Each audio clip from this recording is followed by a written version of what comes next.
In the previous video, we saw an initial introduction to ratios and ratio analysis.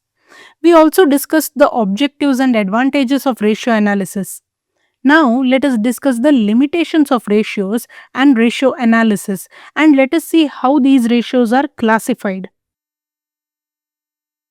We saw the advantages of ratio analysis in the previous video. Now, let us see what are the limitations or shortcomings of ratio analysis.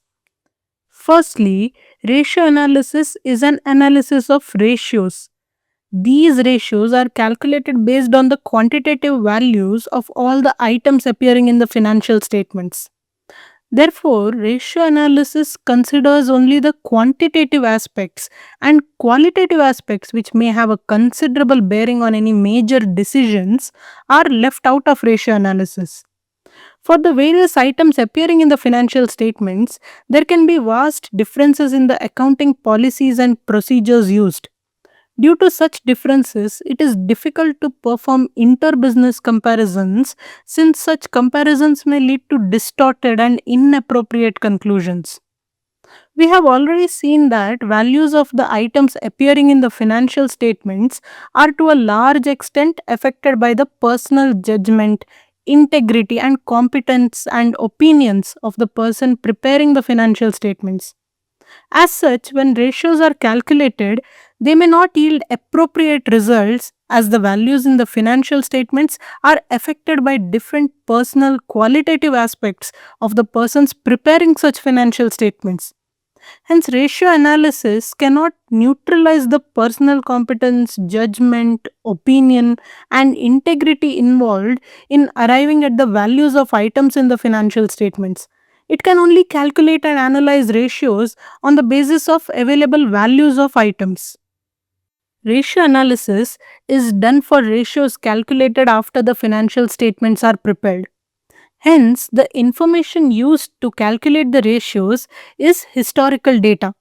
Since the information used is historical data, it is very difficult to forecast future trends only on the basis of ratios, since certain non financial factors are also to be taken into consideration to know what trend would a business follow in future. In a business environment, there are constant changes like money level changes and price level changes. However, ratio analysis does not consider these factors. It considers factors like inflation, currency value changes, etc., as non existent. These changes keep occurring year on year, and not considering these changes results in distorted conclusions from ratio analysis. These are the limitations of ratio analysis. Now, next, let us discuss the limitations of ratios.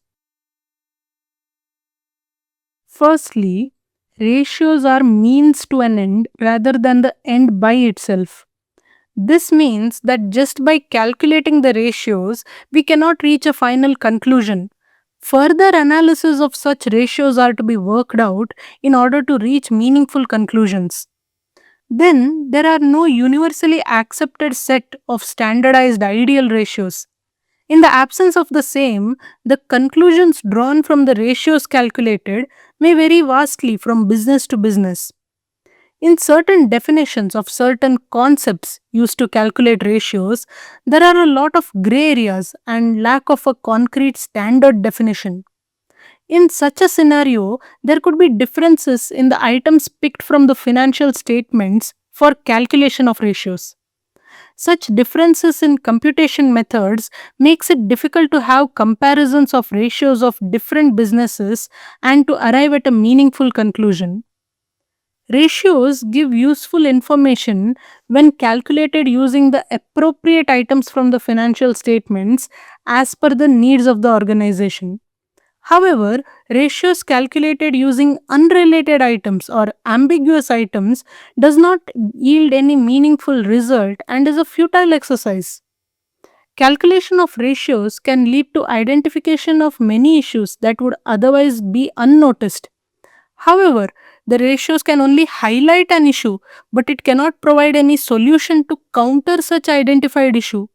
The organization should thereafter discuss such issue and come up with a solution to counter such issues. Let us now discuss ratio classification. As we can see here, ratios can be classified in two ways.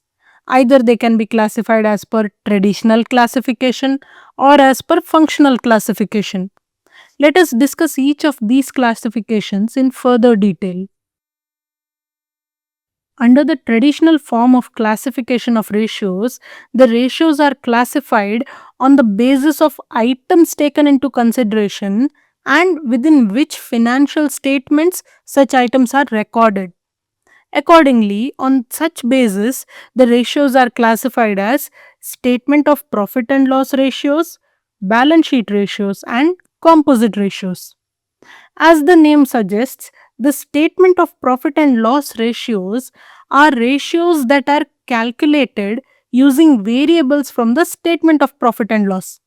An example for this can be the net profit ratio. Net profit ratio is calculated as net profit divided by revenue from operations multiplied by 100. Here, both the variables used, that is net profit and revenue from operations, pertain to the statement of profit and loss, and hence the classification as statement of profit and loss ratios. The next classification is balance sheet ratios. These ratios are calculated using variables from the balance sheet. An example for this can be the debt equity ratio. Debt equity ratio is calculated as long term debts divided by shareholder funds. Here, the variables used, that is long term debts and shareholders' funds, pertain to the balance sheet and hence the classification as balance sheet ratios. We will discuss all these ratios in detail in the next video. Right now, we are just discussing these as examples here to understand the traditional classification of ratios.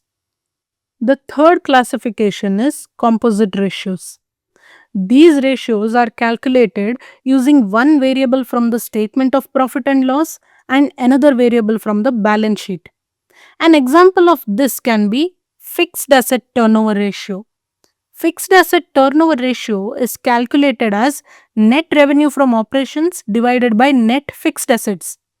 Here, the variable net revenue from operations pertains to the statement of profit and loss, whereas the variable net fixed assets pertains to the balance sheet. Accordingly, it is a composite ratio. So, this is the traditional classification of ratios. Next, let us discuss the functional classification of ratios in the upcoming videos.